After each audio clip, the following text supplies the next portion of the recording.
Hello, everyone. This is Jeffrey Herrick. I'm the owner of Herrick Real Estate in Denver, and I am producing the Park Bench interviews, which I am distributing on my websites and for the benefit of the Denver metro community. Today, I have Joe DeNicholas, who is the owner of Unbreakable Incorporated, which is a individual therapy and counseling business available to the public. So, Joe, thank you for doing this. Thanks nice very to much. see you. Thanks. Nice to be here. I would like you to talk a little bit about your background and how you came into being a therapist. And I'm also interested in the meaning behind Unbreakable Incorporated. That's a very interesting name. Yeah. Oh, thanks. Okay, sure. Yeah. So, a bit of an interesting background. I actually started out in integrated circuit design as an engineer, electrical engineer. And so integrated circuit chips are the semiconductor devices that everything runs on. Everything, right? There's tons of them in cars, not just digital, but analog. So they're in kind of everything. And I designed those for 10 years, but I had big aspirations. I was going to make life work for me. And so I had some skills and I went and got an MBA and went marching into management pretty early. My first management role was at 26 and accelerated up to director, one below VP. And the reason I'm saying all of that is because I was really trying to, I wanted the money and the titles and everything that went along with that, and the houses and the cars and things like that. But I was miserable, and I knew I was miserable. And I kept trying to find the other thing that would do it, and nothing would do it. And so right around 26, I had a pretty bad month. Won't get too into that, but it led me to question what's going on here, because on paper my life looks amazing and everyone would say that, but something was wrong, very, very wrong. I then initiated a search. I'm kind of a voracious reader, and so I started reading everything I could on the problem of human happiness and suffering. I read a lot of Western psychology, a lot of Eastern psychology, Buddhist psychology, and I realized that it was me. It was my approach to life. And I was leading a largely meaningless, purposeless existence, and essentially just using my human brain to be a better animal and chase after pleasure and run away from pain and fear. And it wasn't working. And I began a process of self-exploration and transformation. I saw 4 different counselors. The first 3 were not very helpful to me. And it was the 4th one that said, "It's you know that, and you have a lot of work to do. What are you willing to do?" And I said, "Anything." And he said, everyone says I'll do anything, but no one will. And I said, "I will." And he said, "Okay, I want 2 to 3 hours a day. Intensive therapy, meditation for hours on end, and you're going to straighten this all out." And I did what he told me to do to the best of my ability.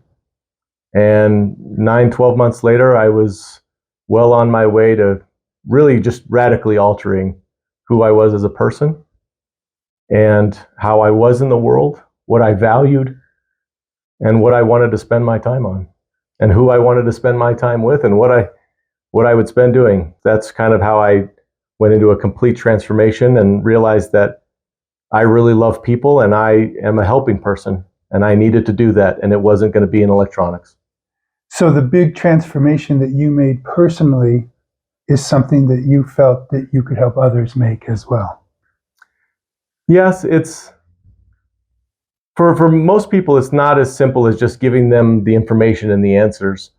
A lot of us are very closed off to our emotions, and we're not even really in a point where we can emotionally look at ourselves and alter our belief structures and the paradigms that we live within. And so everyone starts in a different place. But I knew through my studies and my own practice that I had really identified, and also as an engineer, as an engineer, you learn to solve problems and identify what is the root of the root of the root cause here. And that's where my practice at Unbreakable Incorporated really shines. I want people to cope. I want them to cope in healthy ways rather than unhealthy ways. But what's beyond coping? Life isn't something we want to get through. It's a place where we thrive and live in peace and enjoyment. And so it's really about helping a person identify where are you at now and what do you want. But a lot of people don't even know what's possible. So whereas a lot of therapists will start right away with, what are your goals? I don't start there often. We talk about, what are you dealing with? How are you feeling? And we can talk about some preliminary goals, but for most people, they don't understand what's even possible in a human mind and heart, that anxiety, depression can be taken to zero, not just reduced. They can be eliminated. And that's radical for most people, I think. So you're saying in some ways that the work you did with engineering, technology, and so on is a way to fix mechanical objects. And in a similar way in psychology, you can apply that kind of intellectual knowledge to help oneself, relieve oneself of the pain and suffering they're causing themselves? Very much so. Okay. Not that I don't very much subscribe to the disease-based model that the West has largely adopted. I understand there are people who have challenges with brain function and neurochemistry and things of that nature. Early childhood trauma can cause brain alteration that lasts a lifetime. At the same time, a lot of people are not as sick as they think they are. A lot of people fall into anxiety and depression because they know something's not right. They know the way that we're living is not going to lead to happiness and well-being. And so whereas someone would say, well, you're sick, I sometimes will point out to people, maybe you're seeing clearly, and maybe your system, your heart is depressed because it doesn't have a different strategy for happiness. And so it's not just that this person in front of me is a machine like a circuit that needs to be fixed. It's not really viewed that way. Right. Okay. It's just there are, at the same time, there are causes to why we feel and think and speak and act the way we do. And we have to look at the root causes of those in order to chart a path out of it. Of course. How do you correlate the word unbreakable with what you just described? What's the transition to understand what unbreakable means in a therapeutic situation? Yes. I think it gets back to what I was saying around that people don't know what's possible. That you can have a mind and heart, no matter where you're starting, whether that be addiction or severe depression, severe anxiety, crippling conditions, post-traumatic stress, childhood trauma, whatever you're dealing with, your mind and heart can be cultivated and developed to a point where the circumstances that you're in don't really matter. Of course, food, water, shelter, those things are vitally important.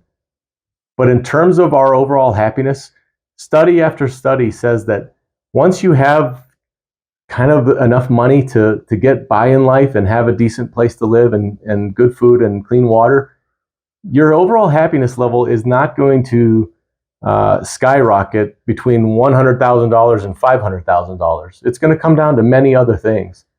And so it's really about developing a mind and heart that no longer relies on the unreliable for our happiness. Our society, the people in our families, are becoming increasingly unreliable for our well-being. But we are outsourcing our well-being to the world, and it's not working. And we're ending up very frustrated and exhausted because our strategy for happiness, and angry, you can see a lot of anger in our society these days. And it's really, I think it fundamentally comes down to our strategy for happiness has failed, and we are looking for who to blame and who's the cause of this, rather than looking inside and saying, I have to cultivate these conditions, not seek them outside of myself. Wow. I love that description.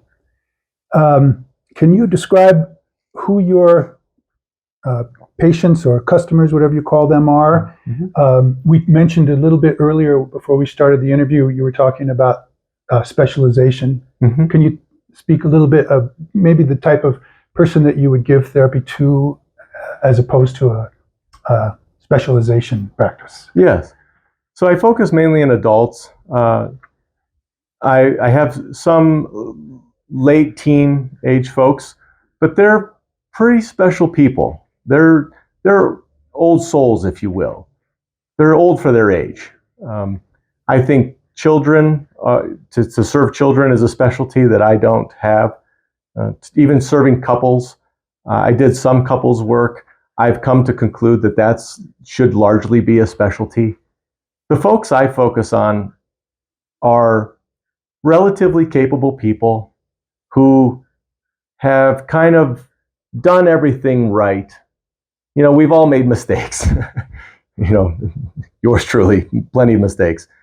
But most of us kind of do, we make more good decisions than bad ones. But even folks in their 20s, they know something's not right. You know, they're bombarded with advertising all day. We all are, just telling us we're not good enough. And they're buying stuff, and I have a lot of 20-somethings that show up and say, you know, I'm sitting in a cubicle, I'm making money, I'm buying stuff, I'm doing stuff, and this is my life now for the next 40, 50 years? And then I have other people who are in a later stage of life, 40, 50, even 60, saying, I've done it. I did it all right, just like I did. And this is awful. I don't feel fulfilled. I mean, how many good steaks have I eaten? Yay, good. But I want something more than this. And I know people know in their heart there is something more available, and they want to know what it is, even if they can't articulate it. Yeah, and our society is shoving social media down our throat and politics and everything to distract us from the source of what's really Well, it works perfectly, and we play right into their hands, because when your strategy for happiness has failed, you really only have one option left, and that is the distraction. And that can be anything from binging television shows to working too much, exercising too much, all the way to unhealthier things like compulsive gambling, and then all the forms of addiction. But right. You know, the addiction research says the flavor of it may change and the societal acceptance of it might change, but the circuitry is all the same. And so I kind of think we're all addicts to some degree. We are all dependent on our circumstances and these various things that kind of keep us afloat until we're not. And when we're not, and the mind and heart are no longer dependent on those things, that is a feeling I hope everyone achieves in their lifetime. It's as if 1,000 pounds has come off your shoulders when you're no longer relying on these things. I would add that not all therapists are equal. And if you are seeking therapy, you certainly want to pick somebody who has the wisdom to teach and give you what you need. And I would suggest Joe is definitely that person. And I really appreciate this, Joe. It's been a pleasure. Thank you very much. Yes. Really appreciate it. Again, I'm Jeffrey Herrick. I own Herrick Real Estate in Denver. And if you have any real estate needs, please feel free to contact me. I'll give you some help. Thank you. Not all realtors are created equal either. Thank you very much. Okay.